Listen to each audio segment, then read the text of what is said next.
अक्सर हमारे मन में ये सवाल उठता है ना, कि ये विश्वास, ये श्रद्धा, इसका असली मतलब क्या है। आज हम इसी सवाल की गहराई में उतरेंगे एक कहानी के जरिए, जिसका नाम है श्रद्धा की फसल। कहानी बहुत ही सीधी सादी है, पर इसका संदेश वो बहुत गहरा है। तो फिर सच्ची भक्ति आखिर होती क्या है?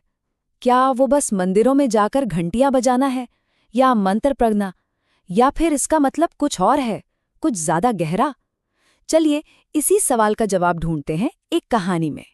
अच्छा, तो हमारी कहानी का जो हीरो है उसका नाम है रामू। और देखिए, वो कोई राजा महाराजा या कोई बड़ा ऋषि मुनि नहीं है, बिल्कुल एक आम इंसान। पर उसकी भक्ति वो असाधारण थी, और यही हमें भक्ति को एक बिल्कुल नए नजरिए से देखना सिखाएगी।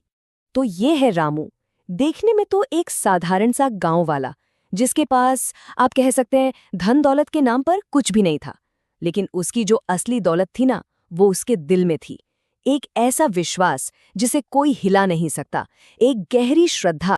पता है, रामू के लिए भक्ति कोई अलग से करने वाला काम नहीं थी, वो तो उसकी जिंदगी का ही एक हिस्सा थी।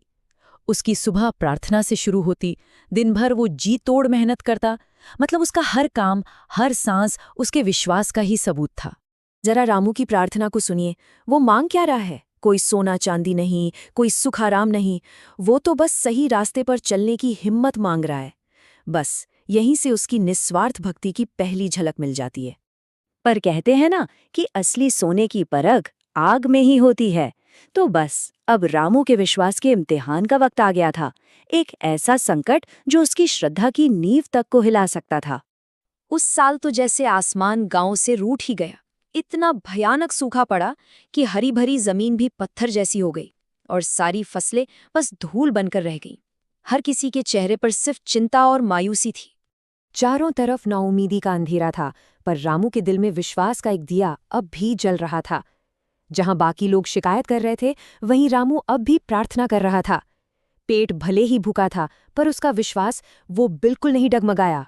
तो ऐसी ही एक रात, दिन भर की मेहनत के बाद, रामू अपनी बची खुची आखिरी रोटी खाने के लिए बैठा ही था कि तभी रात के सन्नाटे में दरवाजे पर किसी ने दस्तक दी। सामने एक भूखे साधु खड़े थे। साधु ने बड़ी सादगी से पूछा, बेटा, बहुत भूख लगी है, कुछ खाने को है? ये बस एक सीधा सा सवाल था, लेकिन असल में इसी एक सवाल में रामू के पूरी भक्ति की परीक्षा छिपी हुई थी। अब सोचिए रामू के बारे में। एक पल को वो रुका होगा। एक तरफ उसकी खुद की भूख थी, और दूसरी तरफ एक भूखे मेहमान की आस। पर जानते हैं, उसने एक पल की भी हिचकिचाहट नहीं दिखाई। अपनी भूख को उसे भूलकर उसने अपनी वो आखिरी रोटी उस साधु के हाथ में रख दी। और बस इस एक छोटे से त्याग ने जैसे सब कुछ बदल दिया।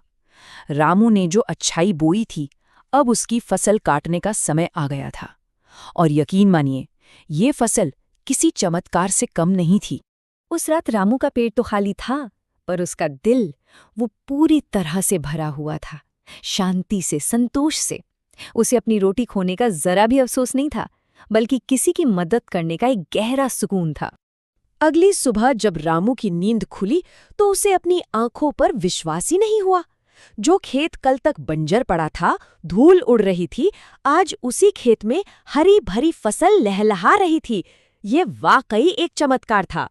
और तभी आसमान से एक आवाज आई, एक आकाशवाणी, जिसने इस चमत्कार का राज खोला। उस आवाज ने कहा, रामू, सच्चा भक्त वही है जो मुश्किल घड़ी में भी दूसरों का साथ दे। तुम्हारे इस त्याग और श्रद्धा ने मुझे प्रसन्न कर दिया है।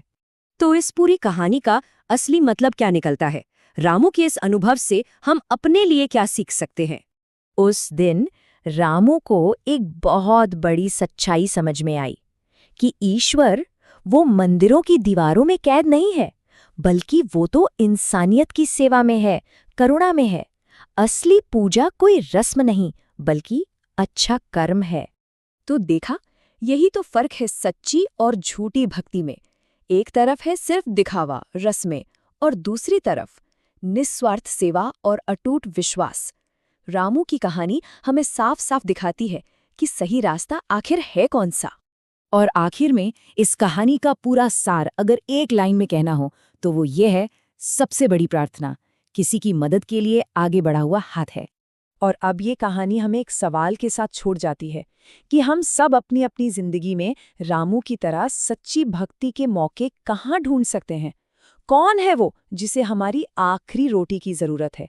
ये सोचने वाली बात है ना?